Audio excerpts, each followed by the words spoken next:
Once upon a time, two friends joined forces to bring you the best in horror entertainment. Brian from the north, Tim from the south, each bringing their own unique perspective to the horror community. Movie reviews, Blu-ray releases, beer pairings, games, and more. Welcome to your new home for horror. This is Civil Gore. Hey there, everybody. Welcome to episode 153 of the Civil Gore Podcast. I'm your host, Tim. And this is Brian. And in the midst of connecting a lot of Civil Gore connections here, I have to say, this was the week. I mean, we both shared a hurricane. We had the hockey series, which definitely went in Tim's favor. But yeah, this was a pretty crazy week. I mean, and that's interesting to say in the year we've had, basically, in 2020, to pinpoint a crazy week. Yeah, the hurricane landed about 50 miles from my house, and we had some excitement because it ended up being a little more intense than we thought it would be. We had two tornado warnings Monday night that were literally, we were watching the news, and the supercells they were detecting on radar were literally right over my neighborhood. Oh no, so that's not good. We were freaking out. We went down, huddled in the bathroom until they passed. Fortunately, nothing ever came of them. No damage at our house, so we were fine. We did have a porta potty blow into our yard, which was the worst, but I'll take it. Yeah, and but at least you could use that, in case should you go out, At least it's like something useful that might fly away on like a broken Cuisinart or something. Yeah, we lost power for about 12 hours, which was not fun, but not crazy, and but it was worse than we thought. For what was. We were told was going to be a tropical storm and somehow magically strengthened into a Cat 1 before it made landfall. And we were on the wrong side of it. We were in the northeast quadrant, which is always the worst side. And so we had trees down the neighborhood. We had a coworker of mine got the vinyl siding ripped off of her house from a little mini tornado. We had, of course, my brother Kevin's wife got her car dented up with a tree branch, Amanda, who you've heard on the show before with our Jaws episode. Yeah. So poor Amanda. She's had a rough year with her injury and then that, and yeah. So we, it was a little more excitement than I cared to have for a tropical storm, because normally we just kind of dismiss those around here because we have so many hurricanes. Because when I called to check, when I texted you to check on you, you're like, we don't even lose sleep over these tropical storms coming our way. And it's like, I'm like, oh yeah, after you said that, I looked at it, and yeah, they were all saying like, oh, well, it'll be this, it'll be fast moving, it'll come right through, it won't be a big deal. Yeah. I mean, they were right about that part, about it fast moving, but I think it almost looked, now you're probably better versed on hurricane technology than I am, but it seemed like it almost had like an arm to it that kind of stuck out as it went by. Like, it didn't have that, you see it on the news, the cone of it, the cone of uncertainty, or whatever they call it, the cone, and not our Steve Cone, but like a cone. And, but like, when it came to Long Island, it kind of had this, like, arms sticking out. Like, I assume since it was like we were coming over New York, it was just kind of giving us the finger back, Probably. Yeah, so, or giving like a, hey, what's going on, but like it came, and we actually, so we had it supposed to be really, like, quick with not a lot of rain was what our final prediction was. And I remember, so I kind of had like a weird dilemma at work. So we were getting our computers reimaged, and I had to go in and drop it off, and most of them were saying like 4 hours everyone was taking, and I'm like, shoot, my appointment's at like 9 o'clock. I'm like, and this storm was supposed to kind of come in our area around like 12:01, and I'm like, I'm gonna be cutting it really close, and everyone seemed to have a delay. But I'll tell you, the guy that my guy, who actually I told about the podcast, so he could be listening to this actually at this point, the guy that fixed it, he was one of the service contractor, I guess, to set up all the new computers, and his name was Tim, of all things. So look at that, Tim and computer technology goes hand in hand, I'll tell you. That's right, yeah. But so I told him about our podcast. He's like actually a big fan of horror and horror podcasts, so I of course I had to tell him about our podcast and some of our other friends' podcasts. And so, by the way, if you're listening to this, Tim, thank you for doing such a quick job on my computer, because he had it done. So I'm sitting there waiting, like all freaked out, because I'm like, all right, please let this time out right, and so I can go back, because I was at my apartment, like 15 to 20 minutes away from work with no traffic. I can get there in 15, and sure enough, 11:30, I get the call. He's like, "Yep, you're ready." And I'm like, nice. So I'm like, that's perfect. So I go racing down there. And Julie had a curbside pickup she wanted me to get on the way back from Home Depot. So I'm like, so I grabbed that, and as I got to Home Depot, the wind started to swirl. I remember because I opened my trunk up for the curbside pickup, and I just opened up just enough, and when I turned back, the whole thing was like way up. It like flew up in the air, and the poor guy was like coming out in a windstorm. I felt so bad. I'm like, you know what, next time I'll just go into the locker. But and then I grabbed and quickly picked us up lunch at a drive-thru to kind of get us in, and literally right as I got out of my car, the really bad wind started coming. But I'm going to cut back one little step there. But the funniest thing is during the entertainment I got through the storm was, so there was this tiny little tree that's like right out in front of our window. And of course, me forgetting, I decided to park my car right in front of it. But it's one of these really tiny, thin trees that just bend but just won't break because it's so it's like almost too insignificant for the wind to bother with. So it just blows it over. But the funny thing, it was like swapping. Like it had enough leaves that it would like swoop down and like, you'd hear it whip a little bit. But the funny thing is, so then when it stopped and there was no like rain and a little bit of rain was gone and it was actually a bright sunny day, but it was still really windy. We're still watching this because we had no power, so I had nothing else to do. I'm watching these people decide to walk by this tree, and this tree almost is like, oh, you're going to walk by me? You think you're capable? I'm going to... and would just kind of swat at them. And it was hilarious, because we saw one guy do it, and he, like, jumped out of the way. Saw another person go, but then this is the best. Some woman comes out of her car, walks by, and it swats after, like, her and her kid. So then she must have forgot something in the car, so she walks back, same path, and it does it again. And I'm like, oh my God, are we getting the trifecta? Sure enough, she walks right back and does it again for the third time. I wish you'd recorded that. I meant to. And I had my phone out actually after that ready for the next person, but nobody seemed to avoid it. So Julie actually, who, Julie is like, sweet, doesn't have a evil bone in her body. Yeah. Maybe we should put like a $20 bill and make them walk through that path.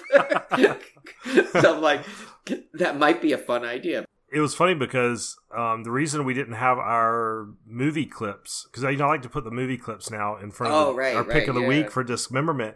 And I'm sitting there editing. I was editing Monday night. Well, the storm's supposed to be here. And I'm sitting there editing and finishing it up. I was like, oh, crap, I need to put the movie sounds in. And I'm sitting there going, you know what? The power could go out at any minute. And I don't have this podcast ready and I don't have it published. So I made the decision. This was about 9 o'clock. I made the decision that I'm just going to have to forego the movie clips and just try to get the episode out for Tuesday, which is what I did. And we ended up losing power at 11. Whoa. So good thing I didn't, good thing I didn't try to push it because we may not have had a dismemberment Tuesday if that had been the case.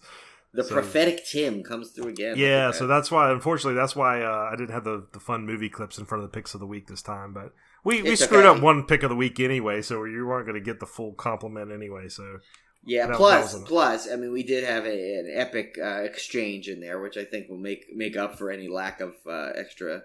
That was a really fun episode. Yeah, it was fun to edit because I was sitting here laughing so hard I couldn't finish editing that one particular segment. So. Oh my God, that's a.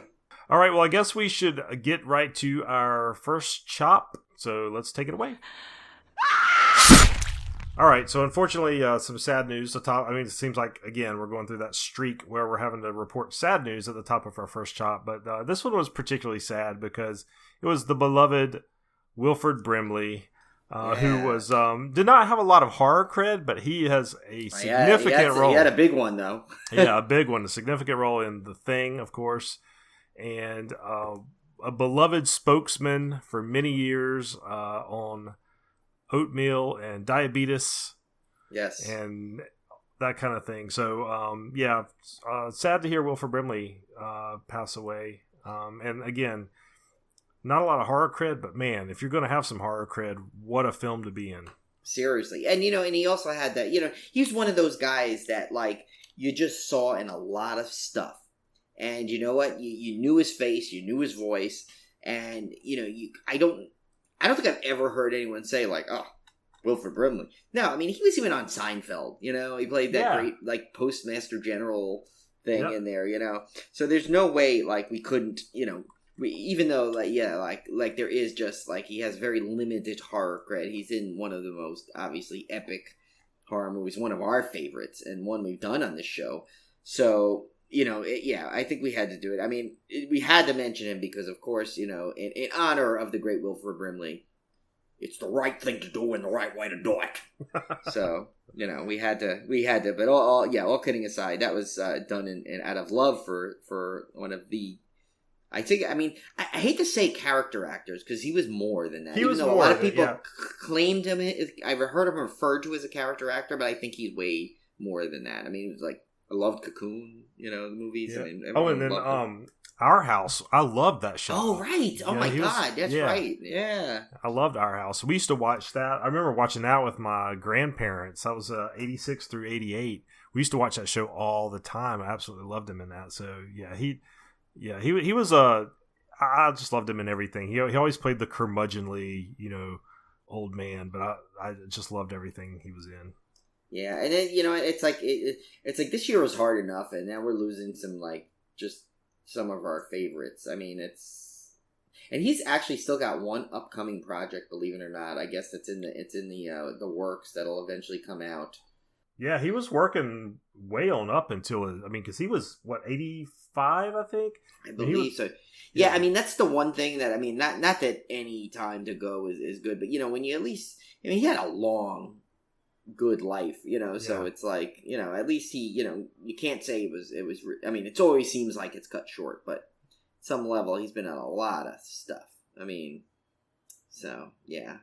is just once again we have to, like you said, we always like to we know we go beyond the horror here a little bit because we do have other interests, of course, so we do have our fan favorites and other things, and of course I gotta mention, of course, he was in Ewoks: The Battle of Endor. I almost forgot. That's true.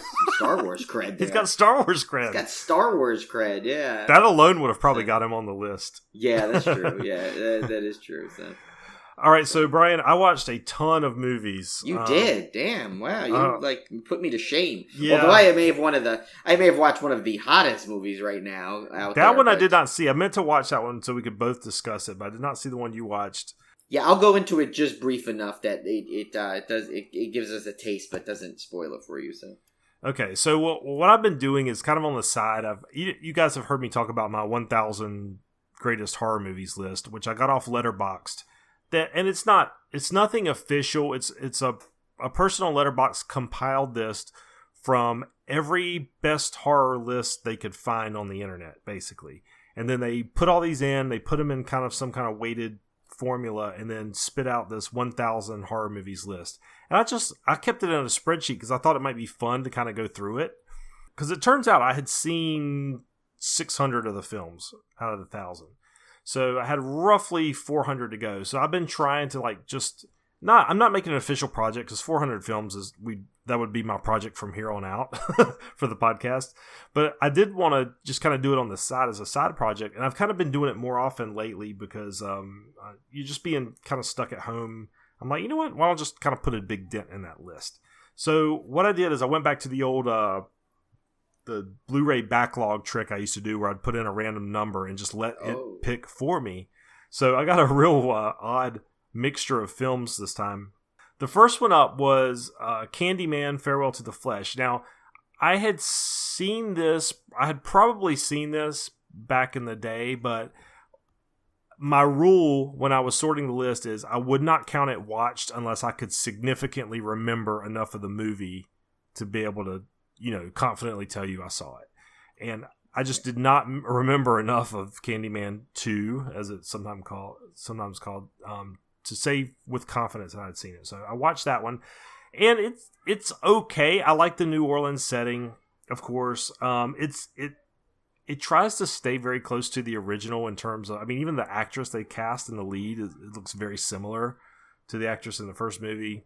And Tony Todd's obviously fantastic in it, but it's definitely not the original Candyman. And so I enjoyed it somewhat just because it was Candyman, and I just got that great Blu-ray collector's edition and everything, but definitely doesn't hold up as well as the original. So not much more to say about that one. 13 Sins was the next one up on the list. This was on Netflix. I had never heard of this movie, knew nothing about it, and I absolutely loved it. So if you haven't seen 13 Sins, this is one from 2014, and it's about a guy that gets a mysterious phone call, and the guy's in his car, and the voice on the phone says, "There's a fly in your car. If you swat it, we'll put $1,000 in your bank account." And he's like, "What? What are you talking about?" And sure enough, there's this fly buzzing around. So he swats it, and $1,000 appears in his bank account. And then the voice on the line says, "Now, if you eat the fly, we'll give you $3,000 some to pay off your girlfriend's credit card debt." So you see where this is going. So this voice on the phone keeps telling him an increasing amount of things to do. And this is where the 13 Sins comes in, because as he finds out, he's playing a game, and if he can do 13 things that the voice tells him to, he'll win, millions of dollars, and he'll be set for life. He's got a special needs brother that he has to take care of. He doesn't make a lot of money, so he's kind of forced into this. And then the deeper he goes, the more he's tied and can't back out. And it's really neat. I've seen, you've seen premises like this on Black Mirror. I think there was a movie with Emma Roberts in it one time that was sort of similar to this. Oh, right, where she kept doing the dares. Yeah, the dare thing. I think, was it Nerve? No. Yeah, I can't remember the name of it. Something like that, yeah.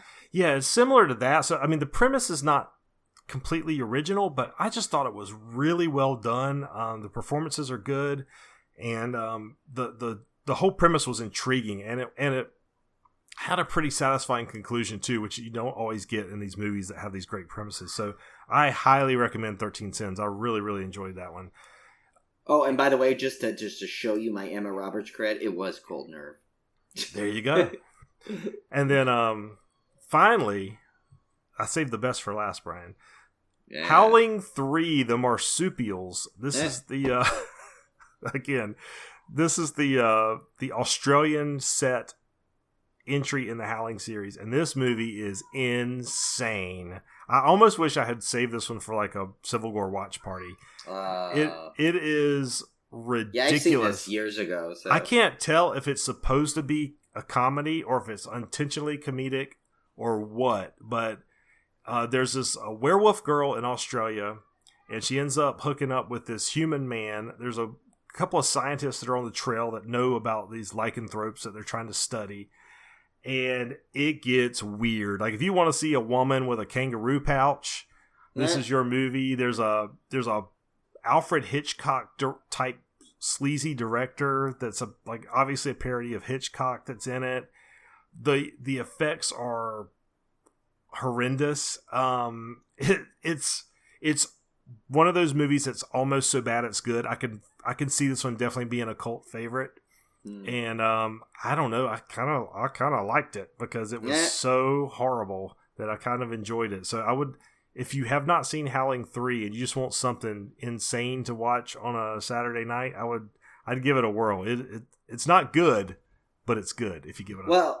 Well, that could, remember that is a series that we have targeted at some point for a Summer Slaycation. So yeah, and there's quite a few entries now. Yeah, I know they're at least up to 7. I think, right? I think so. Yeah, 6 or 7 at least. So yeah, it's it's different. Yeah, it's very different. Good way to put it. I did see one more, Brian, but I'm not going to talk about it. It was an Amityville movie. Oh yeah, because I'm coming up with my. I don't want to tell you which one it was because I don't want to color your perception of it. Okay. But I believe you'll know it when you see it. It was bad. Yeah, I can imagine. Okay, so what I before I talk about the movie I watched, just let you know if you hear my audio sounds a little different. I'm saying this now because this is pre-Tim cleaning up, but I realized my mic was not plugged in all the way, so I was literally using my computer audio, which actually doesn't sound as bad at first listen, but there is an echoey thing to it. You might hear some more background noise than usually, but hopefully Tim cleaned it up by the time you're listening to this. But just in case, I thought I'd explain that. But now my mic is back, so we saved it before we got into the real meat of the podcast, at least. So anyway, but the movie I watched was the new Shudder original Host, which if you were looking at Twitter and you're in a horror group, you have it's almost impossible to avoid a discussion on this movie because I can't say much, unfortunately, because Tim has not seen it yet. But this movie was fantastic. It's quick. It's under an hour. It's like, I think it's like 57 minutes or something like that. But it's like the perfect length for what it is. Of course, if you've seen it, it's that Zoom horror film where it's kind of like there's basically these 5 friends get together with a medium, and she hosts an online Zoom seance, of course, obviously due to COVID. So it was filmed during the pandemic. And actually there's a guy in there too. It's 5 girls and a guy, one of their friends. And this movie is fantastic. The visuals to it are done so well. The just everything in it is done so well, and the cast is great too. It's just it's like filmed under the conditions it is in a pandemic. This movie will blow you away. And I think it's got like 100% positive or something on Rotten Tomatoes, I think. Yeah, it's crazy. I've heard so many good things. Yeah, so Julie, and my brother's girlfriend watched it last week. My brother went up early because it wasn't I guess his eyes were bothering him. Our allergies are horrendous, both of ours. And in this house is like an older house, so the allergies, it's basically not allergy friendly, let's say. So I was struggling myself that day, but I was dying to watch this movie. So, and especially I was like, oh great, it's short, it's under an hour. And but yeah, this is not to be missed. I think you need to if you're a horror fan just in general and you have Shudder, there's not a faster movie you should watch right now. This is you do not want to miss this. Get it before the hype starts to go down and people start talking about stuff and details. You kind of want to go in really fresh to this and watch it. So yeah, so that's Host, not the host, but Host on Shudder. Yeah. I may watch this tonight because it's only like an hour. Yeah, under an hour. It's under an hour. Okay. And it's like, and great, it's obviously something we can all we're all doing Zooms now, and Zoom is a big thing right now. So it's like, and I've seen a number of those like shorts kind of right when the pandemic started. A couple of them came out. Of course, one starred our good buddy Kim Burns from Kim and Kat's podcast, and there was that ASMR one we saw, and I think one of the 2-sentence horror stories actually had one before it was even a Zoom. It was just one of those like online chat ones kind of thing. So, but yeah, no, it's a obviously now it's very topical, and the fact that they work COVID into it in parts is pretty impressive. So it's just really well done. I mean, I cannot talk about enough about how good just the cast and the producers and writers were on in this. It's so good. Well, let's get to our main feature this week. We are doing the Wrong Turn series, and as we had mentioned before, I was really looking forward to this series because I had only remembered seeing part 1 and maybe bits of another one. And it turns out that the other one that I had seen, and actually had seen all of, was part 2. I did not realize that I had seen the whole thing. And I didn't realize it was that early in the series. So we will go through Wrong Turn 2, Dead End, and Wrong Turn 3, Left for Dead this evening. So we'll start things off with Wrong Turn. This was from 2003, directed by Rob Schmidt, starring Desmond Harrington as Chris Flynn, Eliza Dushku as Jesse Burlingham, Emmanuel Shrieky as Carly. It's pronounced Shrieky. Shrieky. Oh, okay. Emmanuel Shrieky as Carly. Yeah, I may or may not have had a crush on Emmanuel Shrieky at some point, but Jeremy Sisto as Scott, Kevin Zegers as Evan, Lindy Booth as Francine, Julian Richings as Three Finger, Gary Robbins as Sawtooth, and Ted Clark as One Eye. Chris and a group of 5 friends are left stranded deep in the middle of the woods after their cars collide. As they venture deeper into the woods, they face an uncertain and blood-curdling fate. Yeah, I forgot. Desmond Harrington. I forgot that he was so big on Dexter, and I was like, why does he look so familiar? And I forgot because Julie had recently watched the whole series, so I kind of watched a lot of it with her.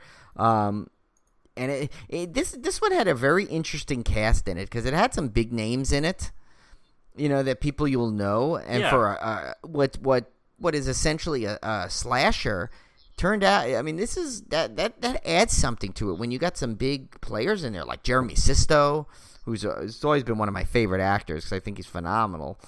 in all the stuff he does. And of course, Eliza Dushku is really good, and as we mentioned, Emmanuel Shrieky. So there was a lot of appeal to this just on the cast alone, I think. Yeah, and it's weird because this movie, if you look at it on the surface, and especially from being from 2003, this is not from the 80s or anything, so fairly modern, even though that's almost 20 years old at this point, which is crazy. But it follows the same basic horror tropes as a lot of movies. You have, a group of kids out in the woods getting stalked by a bunch of deranged killers. I mean, we've seen this countless times before. It's got a very heavy Texas Chainsaw influence to it. And despite all that, it's still a really good movie. It's really fun. I mean, the characters are likable. And I think I've kind of put my finger on what makes this series, at least from what I've seen so far, particularly films 1 and 2, so unique. And I guess we'll get into it in a little bit later. But there are some things about the series that set it apart from some other slasher franchises that I think are really interesting to discuss. So, I guess, Brian, I mean, there's not much to talk about. So, 2 cars collide in the woods, which gives us the number of kids we need to have a good body count. And they're getting stalked by this family of basically inbred West Virginian hillbillies, I guess, if you want to call it.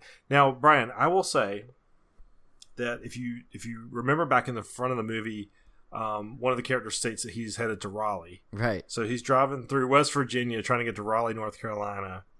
And that happens to be a route that I've driven many times, because when Kevin and I go to Hollywood Nights at Holiday World in Indiana, we drive through West Virginia. Right. That's one of the routes to get there. You can either go there, or you can go through Tennessee and go up, or you can go up through West Virginia and go across, which is the route we like to take, just because it's scenic. Yeah.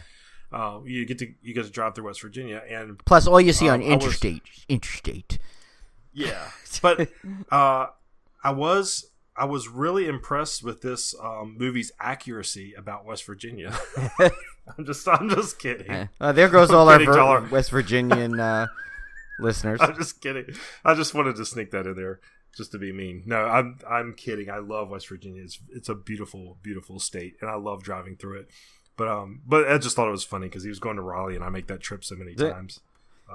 Yeah. So anyway, but it does take the stereotypical West Virginia hillbilly thing to the extremes, and I feel bad because North Carolina gets its fair share of that as well, because we're southern, and so especially like the Appalachian Mountains, and I don't like to perpetuate the Southern hillbilly stereotype or the West Virginia inbred relative type thing, but it is a thing, and you see it a lot, and so I felt it was worth pointing out. But anyway, so I will say one thing though. It's like the one thing this series does is, and it obviously gets even more, I believe, as it goes on, the fact that they give these, I mean, especially the one, what is it, three fingers, I guess is the scrawny one that's throughout, right? Yeah. Why is he like almost immortal? It's like they make him. I know. Like, well, it's weird because they're not immortal, but at the same time they have to give them enough slasher killer power, right? That they can't just be easily dispatched. So I guess they're right. Yeah, I mean, I was immortal mutated. Was more of a joke, but like it's like, yeah, like what can you do to these people? And like, especially I think as we get into the second one, we'll get into that a little more with the that whole. But then again, the second one I think is when we discuss it. There's reasons for why a lot of it is like almost like it's like good in a comedic way intentionally. But we'll get to that in a minute. But yeah, no, this one I thought was really solid because I mean this one, if you think about it, there's always something more. There's always something terrifying about being lost in an area you're not familiar with. Even if it's, you're not attacked and hunted by, like, Appalachian monsters or whatever, or hillbilly, because there's always this, and it's funny. It's like if you notice what they they kind of stayed away from in the first one. I mean, there was a little bit, but not much. Like, especially with the first character, Desmond Harrington's character is Chris. He shows up and he's obviously really put together. You know, he's going for a job interview. He's, you know, he seems to be like very sophisticated, and he doesn't take a cheap shot at the guy at the gas station. He's actually really nice to him. Yeah, and very cordial. Even when he doesn't, they don't make jerks out of these people. Right. That's why I said they're likable, right, for the most part. Right. I mean, yeah. I mean, like Jeremy Sisto is like, you know, especially when you see him in movies like Waitress, where he's like, you know, he's supposed to be like this horrible husband, and he plays it off so well. In this, he's like one of the just a genuine nicest guy that you're like, I wish he was like we were hanging out with him, you know, because they were all like, you know, the like, you know. Emmanuel Shrieky didn't play necessarily the I'm helpless kind of thing. There weren't the typical stereotyped victims in this, and I think the ones that were kind of dispatched quickly, you know, and out of the way. Yeah. Which I thought was a good thing, because then the rest of them all kind of had their own little skills to kind of and their own drive. Like all of them could have, like when you first saw it, you really didn't know who was going to end up being the quote-unquote final girl or final guy, or, I mean, you know, you had an assumption maybe by name power, I guess, but... well, that ties into my point about what I thought sets this series apart, again, at least the first two movies. Part 3 starts going off the rails a little bit. Yeah. But the first two movies is you have a big cast of characters. It's not like you have 4 kids that are going into the woods to get murdered. In this one case, you have, probably 7 or 8, 6 or 7. Well, there's the 6 main group of the main group, the 3 couples. Okay. Sorry, no, I'm sorry. 4. There's only 4, 2 couples, and then Chris comes into play when he crashes with them. Okay, but you've got other ancillary characters. Right. You have some other victims, like the cop and the right, because there's a body count of 10 ultimately. If you do count, right, you got to count the one-eyed sawtooth as well. Right. But my point being, there's no usually in most of these slashers, you can immediately tell who the final girl is going to be, and in this movie, you can't. You really do get the sense that anybody could die at any time, and I mean, we assume because Eliza Dushku is a big star that she's going to survive. You can kind of tell from the caliber of the actor. But if you knew nothing about it, there's no real good tells to tell you who's going to survive in this movie. And I thought that was really cool because it led a sense of unpredictability to the movie that I thought raised the tension quite a bit. Right. Oh, yeah. I forgot the other two we should mention are the other cat, the opening kills, basically, which was actually really well done. That was really cool. The whole rock climbing thing. Yeah, that was a really good opening sequence. If you guys have not seen it yet, there's a guy and a girl rock climber, and they're climbing up the side of this cliff.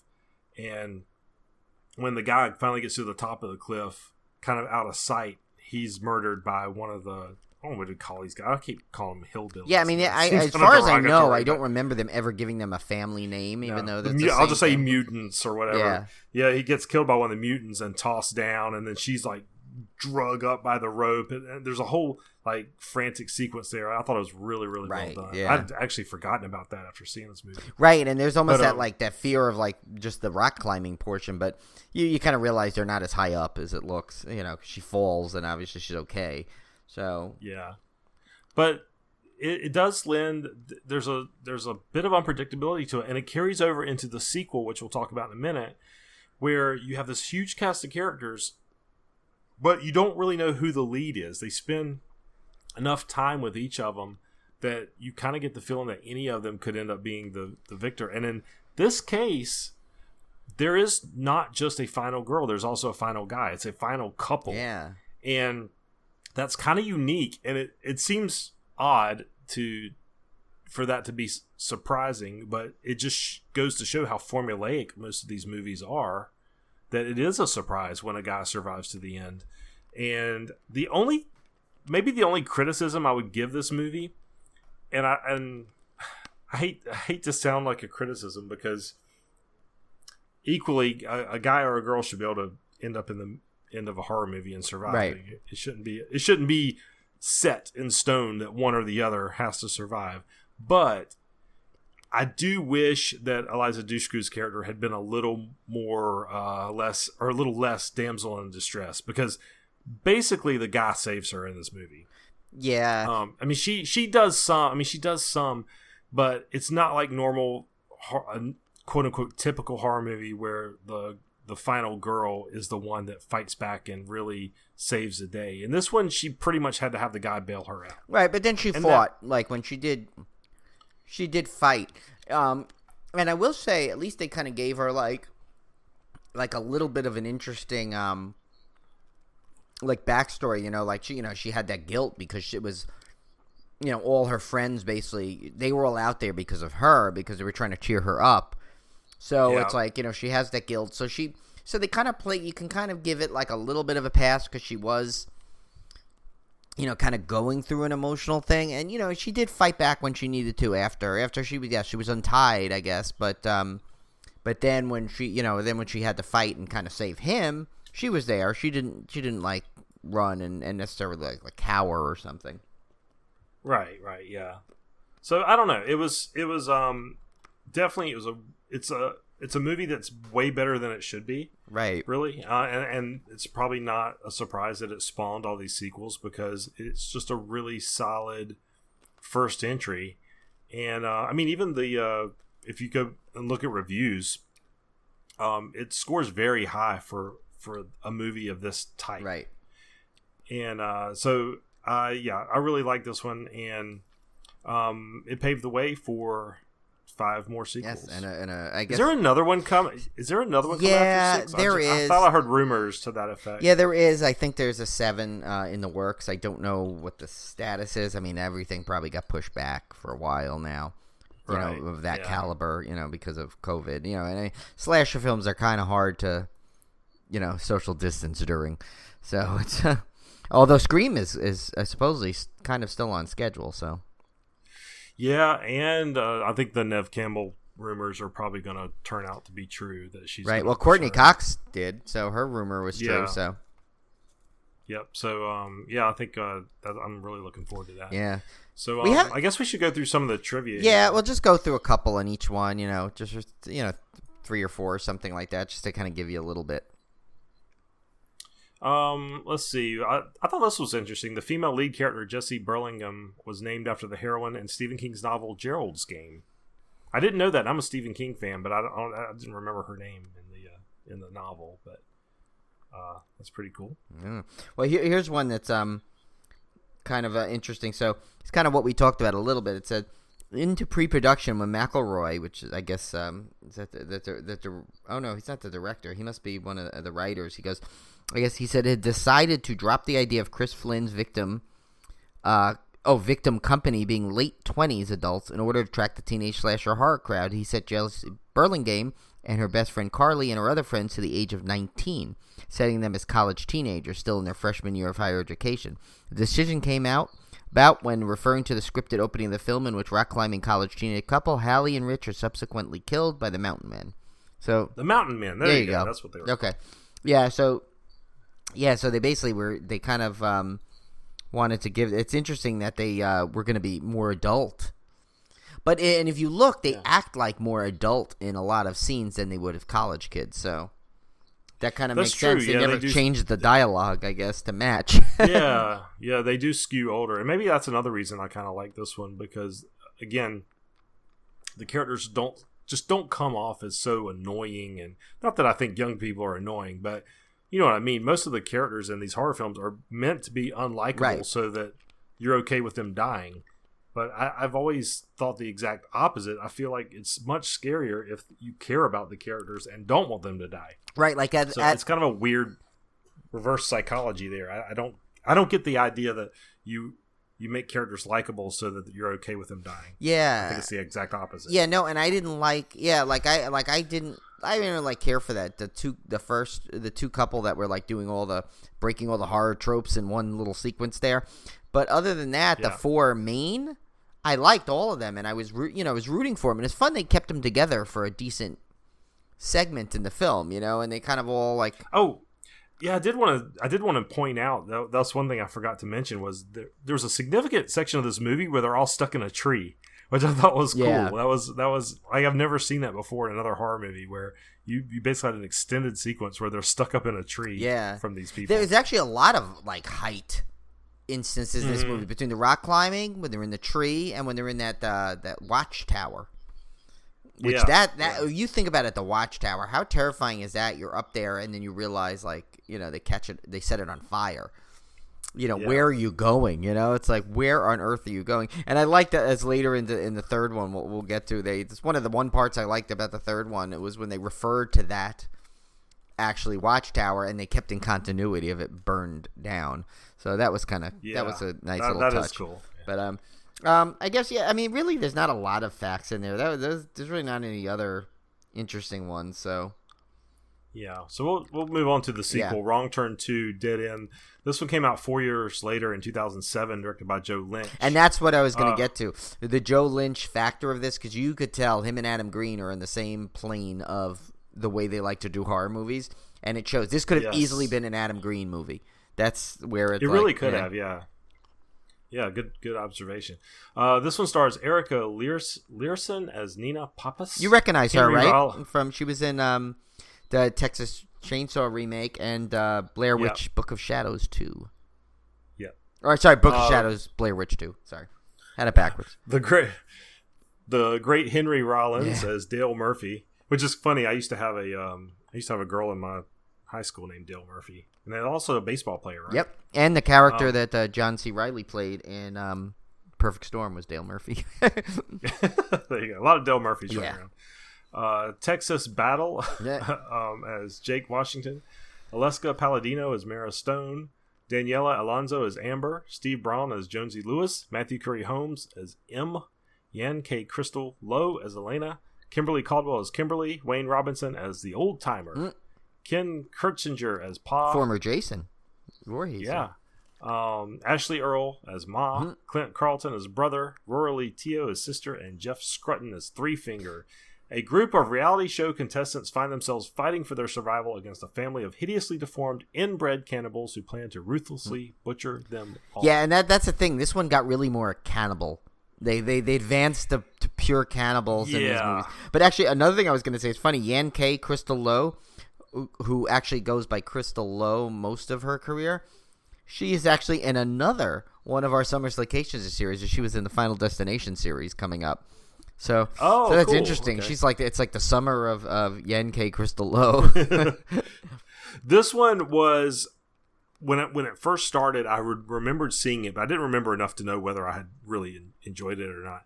But when it first starts out, I think everybody would have to roll their eyes because it's another one of those. It starts out dangerously close to where Halloween Resurrection did, where it's like a game show type setting, and then you're like, oh no, this is going to be really bad. But somehow they make this movie work. Well, I think that's a credit to Joe Lynch is why it worked. Yeah, despite the kind of, I think it's kind of a corny premise these days, but and again, now back in 2007, it maybe not been quite as corny. Right, that stuff was reality hot. Was real big. Yeah, that stuff was really hot at the time. I mean, looking back on it now, you kind of roll your eyes a little bit, but I swear, I really, really like this movie. I had a blast. It's fun all the way through. The reality show thing is actually great because it gives a huge number of people to be potential victims. And again, it follows the same premise of you don't really know who the final couple is going to be. You might have some ideas, but there is enough ambiguity to keep the tension really high. Yeah, because I assumed it was oh my god, I don't remember there were so many characters in this one, but it was the one that was dating that like the producer guy, like the guy that was like like this. She because she fit the mold. She seemed like she was like the good girl. She kind of got roped into that. Not supposed to be involved in it, and she actually got dispatched way earlier than I expected. Yeah, and then you had the reality show aspect of it gave them an ability to put a little found footage type stuff in there, but not exclusively, which was nice because a lot of these when you see reality show, you go, oh, the whole thing's gonna be found footage, right. But no, this one they use just enough to give it that flavor. And I'll tell you, I watch a lot of reality television, or at least I used to, not so much anymore. But this looked like it could have been right out of one of those shows. I mean, a lot of times when they try to portray like a parody of reality TV, it's so extreme that it seems unbelievable. I actually felt like this one could have been real. I can totally see them doing something like this where you're out in the woods or in an apocalypse, and have to survive. And there's these little gimmick things where you have to get a flag off of a log over a creek or whatever. So I totally bought into that. And brilliant casting with Henry Rollins, because he was perfect as the host of the reality show. And he's also got he's got enough of that buff, like Survivor guy persona to him that he came off completely believable. So he was fantastic. Yeah, and that over the top like aggressiveness that like almost comes off comical, but in the best way possible. And but in a likable way. Right. Like you were rooting for him. And I think that's one of the characters I think they wanted. When we get to discussing part 3, I'll mention it. There was a character in that where I think they kind of wanted that, and it just failed miserably. But this one, I think it's like this one had a very felt very like Hatchet like, like Hatchet 2 specifically, because it's got big body count, a lot going on. Tons of blood, incredible, gory, ridiculous death scenes and kills, but done in a way that made it like so perfect to fit in with this film. Now, I remember watching this one and saying, oh, it was not bad. It was a pretty good sequel. But this time around, I was like Tim. I was like, wow, I don't remember it being this good. I don't know if I just grew a more appreciation of Joe Lynch and Adam Green, that type of filmmaking. And maybe at the time it came out, it was a little ahead of its time with the total excessive comedic level gore in a horror comedy, And I think that's what a signature of the Hatchet films. I think it's like, yes, there's funny moments, like any kind of horror film has those funny lines, but it's definitely not a horror comedy. But it makes you have a lot of comedic moments and a lot of over the top gore that you have to laugh, but still in a serious horror setting. Now, Victor Crowley probably went a little bit more on the comedic side, but still, still, I loved every one of those Hatchet films, and this one reminded me of that, and I think that's why I liked it so much, because I think, I think Joe Lynch is probably not talked about enough. Like we saw Mayhem recently when it was on Last Drive-In, and I love that one. I think he's. You hear a lot about Adam Green, but I don't know if you hear enough about Joe Lynch on how good his films are like this. And this one was like a perfect way of really, like, if you haven't seen Joe Lynch stuff, watch this one. This is a great introduction. Yeah. And it's kind of funny because I was kind of thinking, these movies obviously have a little bit of Texas Chainsaw influence. And in some ways, 1 and 2 of Texas Chainsaw are kind of like 1 and 2 of Wrong Turn, because Wrong Turn I feel like was a much more serious movie. It, obviously not to the dread levels of the original Texas Chainsaw Massacre. Not nearly that dark, but it was an attempt to make a much more serious movie, a much more mature movie, which it was compared to a lot of other slashers in that vein. And it was good because of that. It was really good. But then you have this one come along that kind of says, you know what? Let's take that, but let's just make it a fun, just a fun movie and not take ourselves too seriously. And that worked too. It worked perfectly in this case. And it was perfect for this setting. It was perfect for the premise. And I love them both for different reasons. Right. Even though they're completely different films. I mean, Wrong Turn 2 is much more comedic. It's much more lighthearted. But yet, it's still got all the great kills. It's got all the over-the-top gore.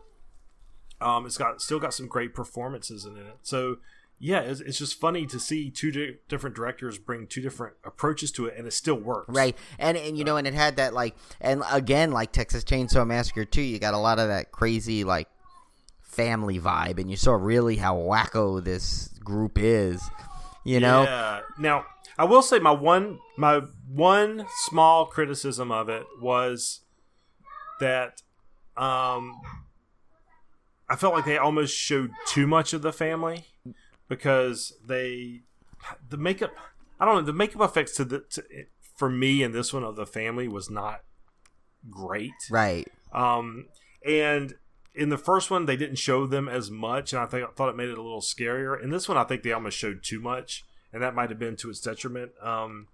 That's my only small criticism of this film was I thought I wish the effects had been a little bit better in terms of like the mountain people. But yeah, I did like Ken Kersinger's though. That one with that, like he had like no gum, like up on his top lip. Oh, the hair lip. Yeah, guy. like that one was crazy. It just was like that was really good.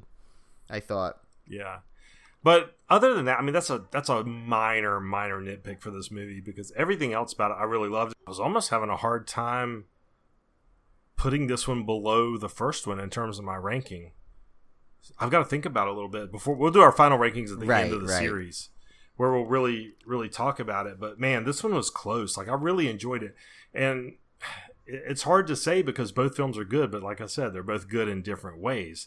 So what do you go for? Do you go for the one that's more tense and scary, or you go the one that's more like just fun popcorn entertainment? Yeah. I don't know. I'll have to think about it. I'll have to get back to you. Yeah, tough. I mean, right now, if you had to ask me now, I'd still give one the edge just because, without one, you wouldn't have two. And also, like, one had that, really good, it just established a mythology.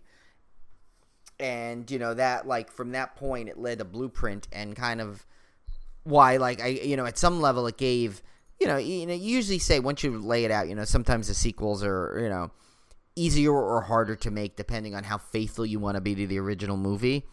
And I think Joe Lynch took the what he did is he basically took this this mythology from the first one and decided to add his personal spin to it while still kind of having that same world in there that you didn't think it was a different movie, because there's some sequels that you're like, what the heck is going on here? And I think one of the later ones is like that. I don't know. I think 4 is a prequel, so I think it's 5 where it's like kind of a little like wackadoo, like and it kind of just they used a name almost with with the loose characters on it. But I don't remember. I could be misremembering that, so don't hold me to that. We'll get to that next week, obviously. But so I think I don't know if I had to hold right now. One has the edge just because of the I think the impact too it had, because it came out in the middle of like a lot of those. Where it could have just been dismissed as another slasher, but it did enough to really stand out. So there's a lot of kind of factors that kind of respect you have to give it to kind of maybe add it, but well as number one. But we'll see. Well, when you see the whole series, sometimes things change anyway. But there's some fun trivia with this one, I think. That's pretty good. So if you want to start it off, Tim, there's some good ones here. I think there's not many, but they're all good. Well, I wanted to jump to one because it ties into something you just said, where you're talking about how Joe Lynch put his own spin on it.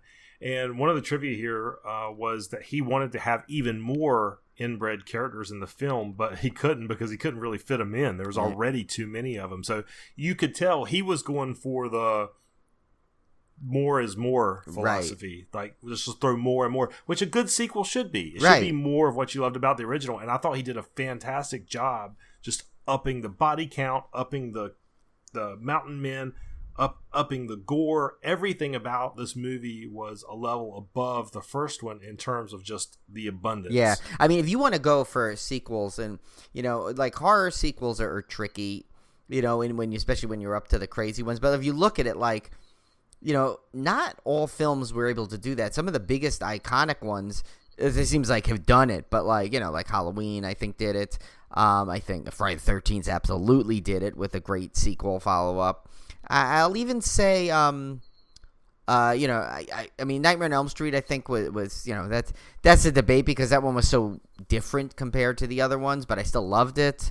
But, like Texas Chainsaw Massacre, obviously, which we have a lot of referral to in this series, that one, I think, is like, it's another, that one's an interesting sequel because the first one was so, like, just so raw, and the second one kind of tried to make it into a franchise, from something that may not have needed to be a franchise, but still a beloved one in the end.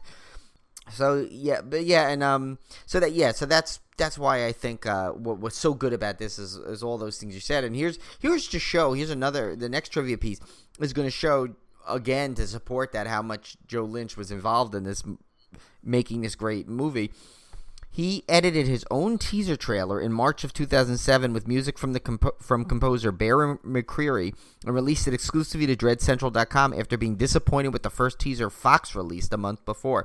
So here's a director that didn't like the trailer that the studio put out for him, so he made his own and got it out there, which is awesome. That's awesome. And that's very Joe Lynch and Adam Green, something they would totally do. That's awesome. So that brings us to Wrong Turn 3, Left 4 Dead, which came out 2 years later in 2009. So this one stars Torrin Frederick as Nate, Janet Montgomery as Alex, Gil Colrin as Floyd, Christian Contreras as Willie, Jake Curran as Crawford, Tom McKay as Brandon, Charles Venn as Walter, Tamer Hassan as Chavez, Jack Gordon as Trey, Louise Cliff as Sophie, Charlie Speed as Brent, Borislav Petrov as Three Toes, Borislav Ilyev as Three Finger, Mike Straub as Preslow, and Bill Moody as Sheriff Carver. When their transfer bus crashes in a West Virginia forest, a group of convicts and a corrections officer meet a rafter who is on the run from cannibalistic hillbillies who have murdered her friends. And Brian, everything that Part 2 did to make itself better, or try to make itself better than Part 1, I think Wrong Turn 3 basically did the reverse. It basically took out all the fun, took out everything I liked about Part 2, basically was taken out for Part 3, and it was really supremely disappointing. I was expecting a step down because it was a third entry in the series. I was not expecting the giant step down that it took, because it really ignored a lot of what makes the first two movies special. Right. And that was the disappointing. It turns it into a very run-of-the-mill standard slasher and literally sucks the joy out of the franchise. Yeah, this is almost like taking the movie Con Air and putting it into Mountain Men movie, you know? It's like, I mean, they even had the Nicolas Cage, like the character that they had the same thing as Nicolas Cage a little bit, where he was like a military guy and he accidentally killed somebody in a fight, you know, and then, you know, it had those cons that are like trying to work together so they all survive something, you know, and I'm just like, why did you need to have such a convoluted presence in this type of movie? Now, it's like, here's the thing. It was like, I think you can't have the best of both of those things in this kind of series. You kind of got to go the Joe Lynch way, where you take a little basic premise and then up everything if you want to and put your spin on it. But, you know, this guy was like, and Declan O'Brien, this director, did 3, 4, and 5. Just so if you want to look forward to if you don't like his style, I don't know, you're in for a long. I wish you had not told me. You're in for a couple of wrong turns, I guess. No, but you know, but it's like, and this may have not been a horrible movie if it stood on its own. Like if this just came out as its standalone movie, it might have been more tolerable. But I think knowing after you get off the success of 1 and 2, to have this, and they just kept all these twists and turns, and I swear to God, I feel like there were more MacGuffins in this movie that like came and went, that I'm just like, enough already. Why are you confusing this plot? We don't want to see this. And there's only like 2 mountain men essentially in it. Well, one of them dies right away. And I don't know what happened, but they took a huge step down in the makeup. I felt like these guys broke into Gringotts and one of those elves were chasing him the whole time. Because that's what the makeup looked like. He looked like the elf it looked like the Harry Potter ride, the Escape from Gringotts. And I feel bad for even criticizing Part 2's makeup after seeing this one, because you're right, it did take such a step down. It was incredibly worse. And the other thing is, both Wrong Turn 1 and 2 had very likable characters. I loved Henry Rollins' character in Part 2. Yeah. I loved most of the characters. Even the characters in Part 2 that were supposed to be jerks, like the guy that was hitting on the girl the whole time. He was so over the top that you almost liked him because he was such a jerk. Right. You know, it was almost like it was a parody. And in this movie, these people are just plain unlikable. Yeah. Like these convicts, they're just unlikable, mean people. The only fairly likable guy was maybe one of the cops. Yeah, the cop. That was the main one. The one that looked like a poor man's Michael Vartan.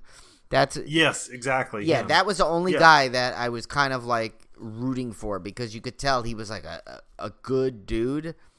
But like again, it didn't seem like I don't know. It's just like why. Like it like okay, so even in the second one, which is definitely played for comedic level, there was something scary about the mountain men. In this, they didn't scare me at all. I mean, yes, he's hunting you, and he's like eating people, and he's a cannibal. But like, still, I'm looking at like, and obviously they're very successful in all the stuff that he does because he still manages to overpower that big dude. Which that was the guy that I was gonna say that that main criminal. I don't remember what his name. What was it in there? I don't even know his name. There are too many characters. But Chavez, I think he was. Yeah. He was. I had a feeling you were supposed to like hate him, but also kind of give this like, but he's a badass. But like he couldn't play it enough. It was like seemed like it was always off, and I'm like, you know what? I can't even get behind him even for a second. It's like, but yeah, and it's like, well, it's like you're supposed to be rooting for this bus full of felons. I mean, they're already assuming bad guys except for the one guy that accidentally killed the guy. Yeah, but the rest of these guys you assume really are in prison for a reason, and you're supposed to have any kind of sympathy for these guys. Yeah. And it just you're starting out with a pool of people that you don't care about. And that you actively kind of hate because they're not likable in any way. Yeah. And they're pushing people around. They're bullying people. They're threatening people the whole time. And you're supposed to, I don't know, you're supposed to be scared because they're getting hunted. I mean, I'm almost cheering for the mountain men at this point. Yeah, like I mean, and even the girl that you're supposed to probably like side with, there was just something about her that I'm like, it was so one note that I'm like, like, you know what, you're too... like nothing, it's like you're too just plain, and there was nothing appealing. She had no like backstory that worked. She had no. It's like I mean, she disappears in like until the midway through the movie, comes back in, doesn't really. There's no explanation of what her purpose was. Just to, I guess, to have the typical damsel in distress at the end. But I will say this though, because I don't like to. We tend to not to like to just bash movies. We try and find some good things in. I will say. This definitely, to date, had one of the cooler kills, where that like stupid guy that's like the really obnoxious guy that can steal the cars, where they barbed wired him to that like the truck, and like they extended it, which was great. Like they just show him driving off, and he's getting like hung by swinging around on the crane on that like tow truck. But then they go the next step, and albeit the effects were not great on this part, but still the premise of it was great. And then the I guess his body weight and the speed of the car just ended up pulling the crane to where he's literally getting scuffed along the road. Yeah, that was literally my favorite part of the whole movie was that one sequence. But there's another thing I didn't like about this movie, and that was it was mostly set at night. And if you look at the first two Wrong Turns, a good portion of them, especially with part 2, was full daylight. Yeah. And I really like that because it was kind of refreshing, and it's for a horror movie that you're not kind of stuck in the woods in this dark, not able to see anything. Right, and I think it gives you a false sense of security. When you're watching a movie and you see it dark and spooky, like, Friday the 13th, every time you're at nighttime, you're like, okay, well, here comes Jason. But, but now when you're in the daytime, and, you're getting hunted by these people that like you still, even though it's bright daylight, you can't see them coming because they have these like this. I'd love to like go take the archery lesson that these guys took because they were like pinpoint shots. I mean, they are like perfection wherever they shoot from. So it's like, but yeah, and it's like that. There's something about the daytime thing that adds an element. And now that you said that, I know that you're right. Like, I mean, one I think was mostly in the day. Right? Did it even? I'm trying to think. Did it have a night sequence? I mean, maybe. Well, when they were up in the tree, there was a point where, when they were in the tree, that it was at nighttime, but the majority of the movie was still daylight. Right. Wrong Turn 2, I think, was it was all day, daylight. right? The second one, yeah. But this one was almost all nighttime, and it was just, I don't know, it just muddied the film. It just made it too dark, and it kind of matched the tone of the film, where, Wrong Turn 2 was in the daylight, and it was also the most lighthearted of the series. And then this one comes along, and it's takes all the joy out of it, all the fun, and they set it at night in the woods where you can't see anything. Yeah. And I don't know. It really was a downer to me. Yeah, no, it was, and it didn't have. Oh, and I didn't put any trivia for it, but probably doesn't even matter. I realized I thought I had put it down there, but I guess I never did. But you know what? I don't think there might not have been a lot of trivia for this, but anyway. But yeah, and like the other thing is like when I mentioned before, I was talking about the MacGuffins. It's like, at one point it's like, okay, so the first thing is they're trying to get this guy Chavez, right? By, and they have the undercover cop in there. Then that goes awry. Then they have the money, and they're trying to get the money around, and that goes bad. Then they're trying to go get the gun that's up in the watchtower, and which then they appear and it burnt down. And then they're looking back for it's like it's all these things that they keep, like these little mini quests they're going on. Like it's like one of those never-ending video game things when you're like, can I just get to the next level? But you're just getting the same thing. And it's something like that. It was like it made it an hour-and-a-half movie drag on.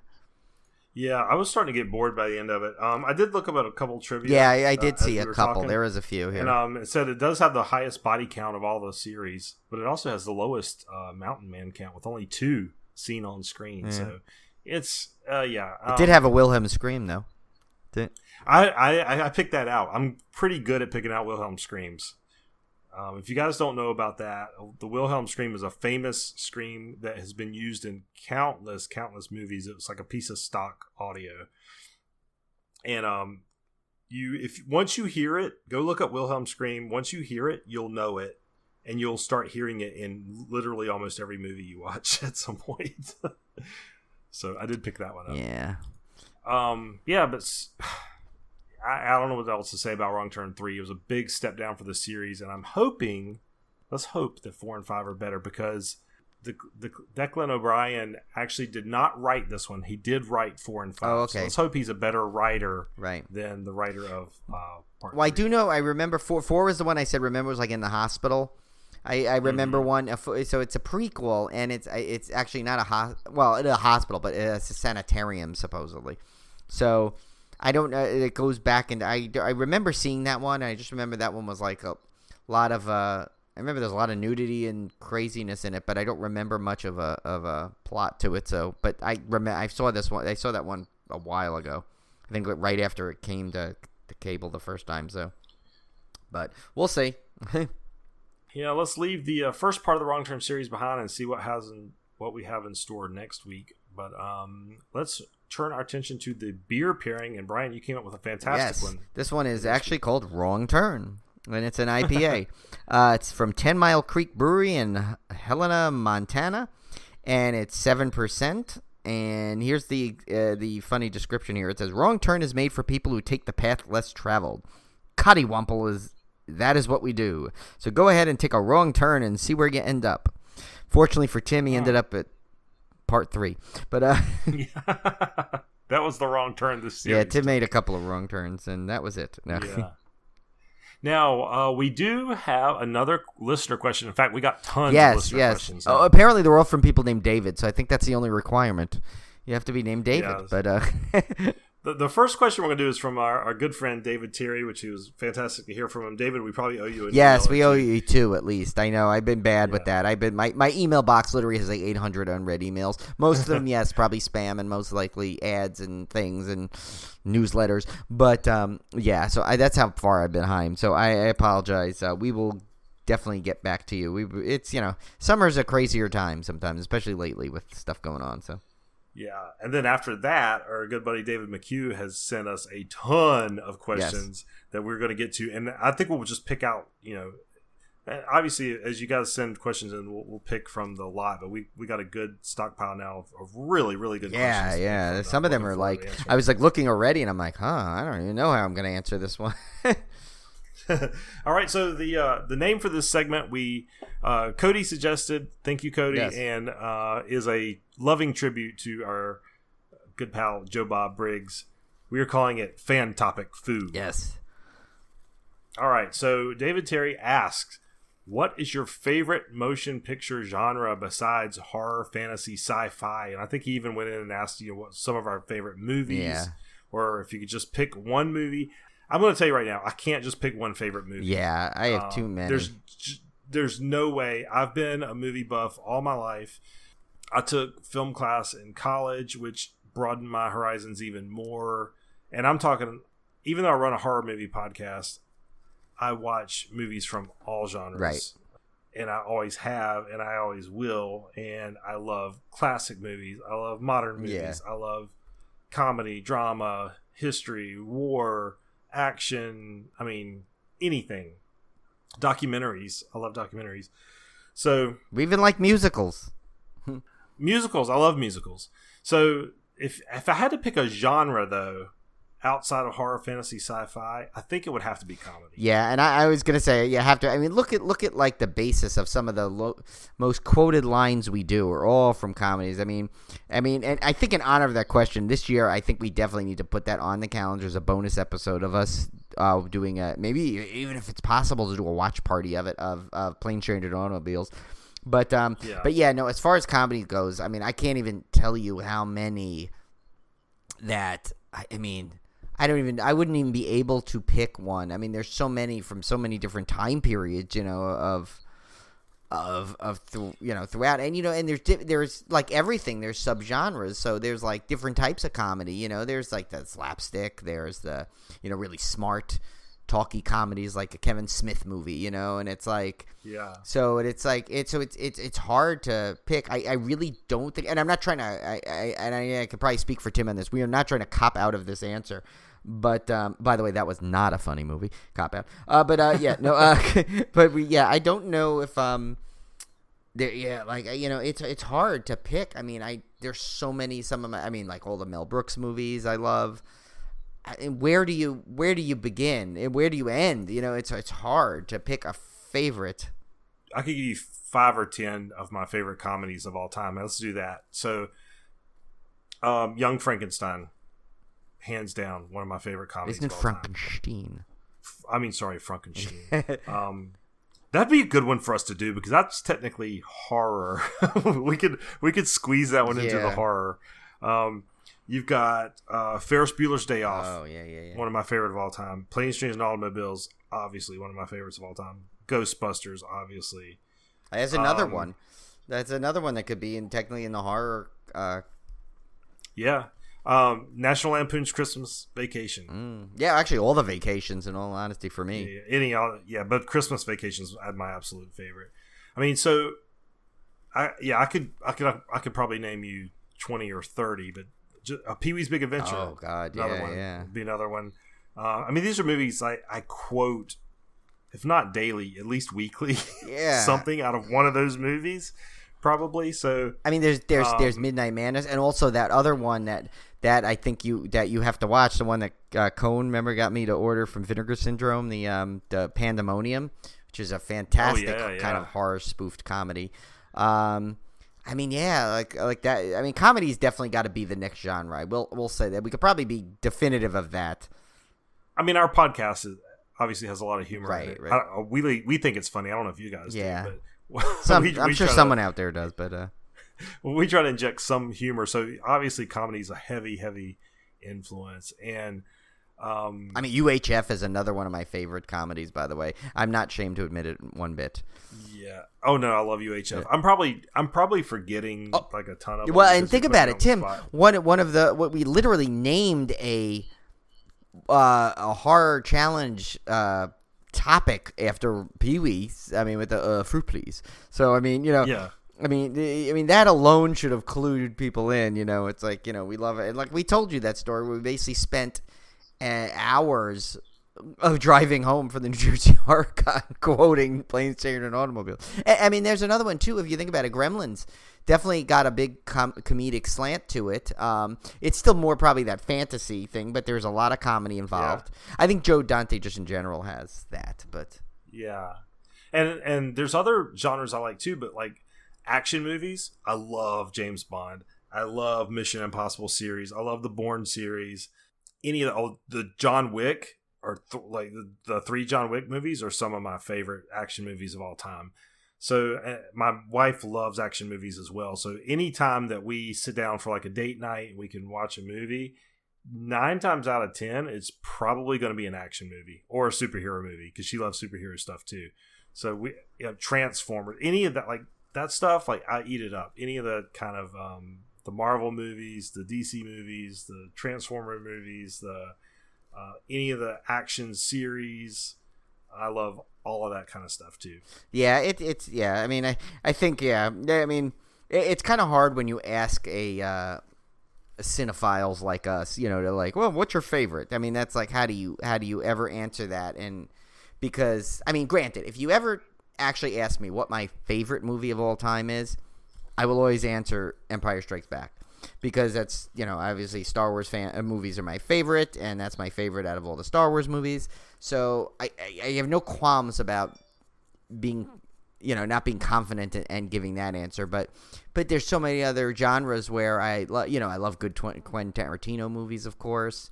Like for Reservoir Dogs, I was obsessed with at one point, where I literally saw it 4 days in a row in the theater. Oh, I love it. So, you know, and like Pulp Fiction, I love, and you know, it's and so many quotes, and Pulp Fiction, it's funny. I have come up with probably, I'd say, have to be the best meme in history right now at this point, with the John Travolta like confused meme. So yeah, I mean, yeah, I mean, we could really go on for hours with this. Westerns, I love Westerns. Tombstone's one of my favorite Westerns of all time. I will say, you might be surprised if you had to pin me down and say, Tim, what is one of your favorite movies of all time? You might be surprised, Brian, that it is a romantic comedy. No, I wouldn't, because you're you know, I know you, but maybe other people might be surprised, but I know you. Yeah, because can you have any guesses on what my favorite romantic comedy is? It's actually one of my favorite movies of all time. Actually, now that you said that, one of my favorite romantic comedies, I'll give you mine real quick, and that's one of them is definitely Forget Paris, you know, with Billy Crystal and Deborah Winger. Because that you're close. That I quote. I was going to say for you, it's Harry Met Sally, but it is. Okay. It is. Yeah, and he did not tell me that. I just, knowing by Tim, and obviously yes, when he said I was close to that, I'm like, okay, so obviously I was right. It's definitely Billy Crystal. One, it's as we like to say, it's a Billy Crystal vehicle. But yeah, no, but like, see, like, and that's the thing. You know, like for me with Forget Paris is just Billy Crystal always one of my favorites. So I'll watch anything with him in it. You know, obviously I always do the, you know, it's Barry Pepper. You know, because he directed 60, even though he wasn't in that, he was just directed 61. But yeah, no, but that movie has like some of the lines I literally repeat constantly, like especially the William Hickey sequences where you ask for it, you got it, Toyota, Toyota, you know, donuts. You know, and he's I love it. And Kevin does him from Christmas Vacation, where he goes, "Say grace, the blessing." I love. What was the other thing he said? Oh God, what was the line he says about the tree? Oh gosh, I can't remember now. It's been so long since I've seen it. Maybe, yeah, because he means presents, Bethany, the presents. Yeah, no, yeah. Like I quote When Harry Met Sally all the time. So I do like I do the where he goes, wait, repeat after me. Waiter, there is too much pepper in my paprika. So I do that sometimes when Olivia's cooking. So yeah, or no, the one I use the most out of When Harry Met Sally is like if somebody says, "Well, I gotta run," I'll go, "What do you have? A hot date?" Oh my God. So yeah, I love that movie. Yeah. So now that you know, Tim, me and Tim's dark secret that romantic comedies are sneak into our lexicon of favorite quoted movies.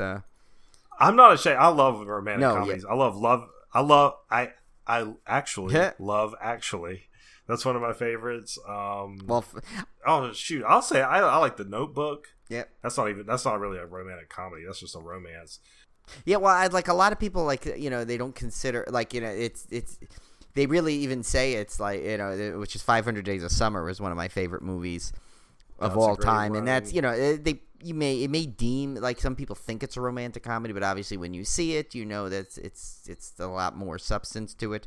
But yeah, like that one is one of my favorites too. So it's like David's like, all right, I think I'm done with you guys. You guys have given me way too much here. I asked one simple question, you gave me a 20-minute diatribe, and now I know. I mean, honestly, I will tell you this: my taste in shows and movies runs everywhere. Like, I'm literally watching She-Ra, Princess of Power on Netflix right now, which is a girls animated cartoon. I don't care. I mean, it doesn't bother me because if it's good storytelling, it doesn't matter what genre it's in. And that's a great cartoon. So I will watch anything if it's good. And I'll watch most things even if they're bad. Yeah. And I mean, I don't know if you can Disney movies as itself as a genre, but I will watch any Disney movie. So yeah, I mean, I love all that stuff. Musicals. Yeah. Gosh, man, I love musicals. So yeah, I'm we still need to do our musical episode, Tim, that we've been long threatening. We do, yeah. I'm hard pressed. I'm literally hard pressed trying to think of a genre that I don't watch or would not watch. I can't think of anything. I literally cannot think of a single genre of movie that I would not watch or could name you a favorite movie out of that genre. Yeah, it'd be hard pressed. I'm sure there's one, but I haven't really. I can't. Right now, it's not apparent to me, but we'll get back to you. Maybe someone should think of that question for next time. Yeah, what's the one movie you don't like? Yeah, I don't know. So that was a great question. Yeah, that's a good start to Fan Topic Foo. There's some I'm really looking forward to on David McKee's list. And he got deep. He knows us well. He got into some coaster talk. He got into some movies. He got into a lot of good stuff in there. Yeah. So so we'll wrap it up here. Yep. We'll be back next week with another question and a look at Wrong Turn 4, 5, and 6. Yes. One of which is called Bloodlines. The most overused subtitle in horror history, I swear. Yeah. Even Star Wars used it once. It was a Leia Blood. I think it was Bloodlines was the book. But yeah. Oh my gosh, yeah. So I'm gonna spoiler alert. They're probably not gonna be as good as the first two. Yeah, I can pretty much. Although I am looking forward to 6 because I think that's the one I haven't seen yet, and we've heard some good things about that one. We've heard some good things. Yes, that one may be all right. So, guys, continue sending in your listener questions. Like I said, we got quite a few, but we are always looking for more. Oh, and real quick, I just forgot one of that. We kind of touched on it, but the one thing we both love that we didn't actually specify is holiday movies. Oh my gosh, yes. Because we mentioned some in there, but we didn't actually say that is a huge thing for Tim and I. We both do love our holiday movies. As Ernest Saves Christmas is one of our favorite movies of all time. So, because it's French. I think we're gonna do again because it's quarantine or pandemic and everybody's kind of stuck in, and it's just been a bummer of a year. I think Brian and I will make it a point this year to do some either watch party comedies, or we'll do some commentary tracks, or we'll do something. Yeah, we need to do related to some off-topic horror stuff. And I know that won't appeal to everybody, and that's fine. But if you do want to join us for some of that, especially around the holidays, I would love to do some Christmas movie stuff. Yeah. Maybe we could check out Kurt Russell's sack. Yes, we need to all join in the sack. The love of his sack. So we'll be back here next week. Continue sending in your questions to civilgorepodcast@gmail.com. Hit us up on social media, and we will see you back here next week. And remember, don't take that shortcut. You might make a wrong turn. Into part 3.